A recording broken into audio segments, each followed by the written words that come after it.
And in the middle of chaos, I found myself, Nabin Kumar.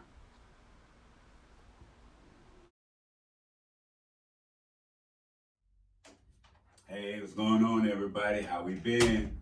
It's been a long time. I missed y'all. It's been 2 months. I looked it up. It felt like it's been longer for those who's keeping count. So, I've been busy on TikTok. I took a break from Facebook and went back to Facebook. I took a break and went to Instagram. And I was just trying to kind of fill everything out and get my teeth sunk into a couple of little different ideas. And so I have a lot of great news that's going to be presented to you.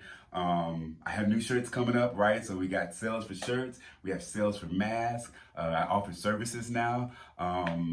I finished writing my book, so we're in the editing stage of it and everything. So there's a lot of beautiful, good and great things, a lot of great support, a lot of people out there really, So a lot of people out there really showing love and then helping to ensure that my dreams and my hopes for what #USELOVEFIRST can do globally is affecting people in a way that I just never really imagined, because I'm just this guy from Houston, Texas, but yet here I am. So we're gonna jump right into it. Mean Talk episode 44. Welcome back, right? This is gonna kind of explain what I've been going through for the last 2 months. So here we go. And in the middle of chaos, I find myself. The beauty to this is that within the last 2 months, I learned that my weakness really is my greatest strength. And the whole reason for me to come up with #UseLoveFirst was that I wanted people to love themselves in a way that they could wake up every single day and not feel like they had to compromise or settle or sell themselves short for the things that they desire in their life. And so I heard a perspective today, and it made me think about how I can make this applicable towards myself. All right, so remember, and in the middle of chaos, I found myself. And for me, I realized that my weakness was my strength. So here's the perspective that I've learned. There was a gentleman talking about how he has dyslexia. And so with his dyslexia, it allowed him to see things invertedly, backwards.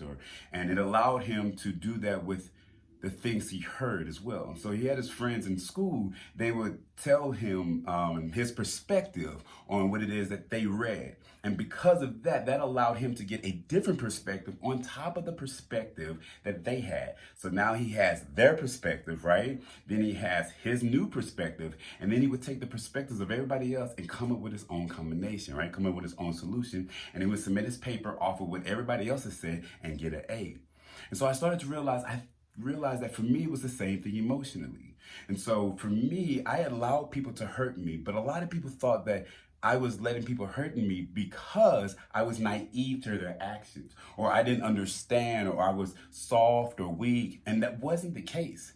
And so when I started to realize that the reason for #UseLoveFirst is that I kept seeing people cause such massive harm to other people. I'm like, won't you just use love? Use love first, and that reduce the pain that you bring towards yourself and others. And that's when it clicked. I started to see that the people in my life, and this is where it got hard, to even the people in my family will cause you harm despite their view to your world, even if you say what you're doing is causing me harm.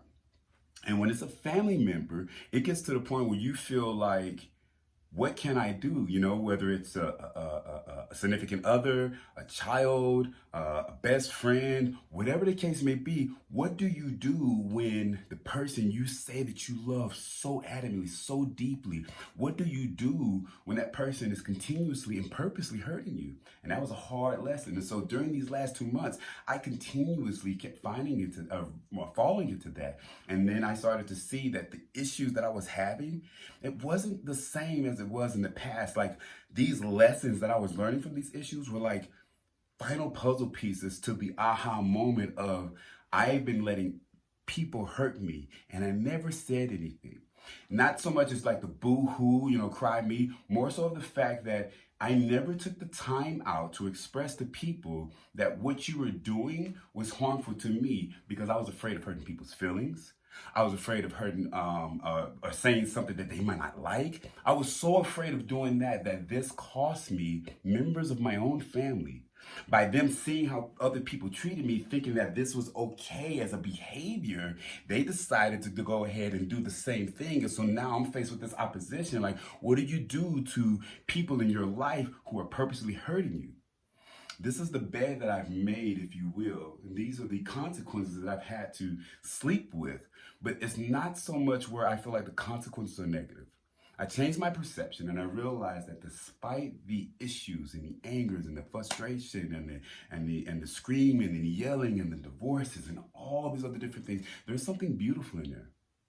Is that each of these moments are actually the greatest moments in my life because I can't have any other moments, because I can't do this any other time. And so I can look at that time frame and complain about it, or look at it and see its beauty.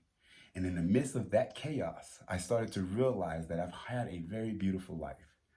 Welcome back, y'all. I missed y'all. Episode 44. Let me know what y'all think. Hashtag USELOVEFIRST. Peace. I love you. Hey, everybody. I just want to take the time out and say that I really do appreciate the love and support. Please don't forget to subscribe to the channel. Don't forget to ring that bell and check out the rest of the other platforms. I love y'all. I hope to see y'all soon. Hashtag USELOVEFIRST. Peace.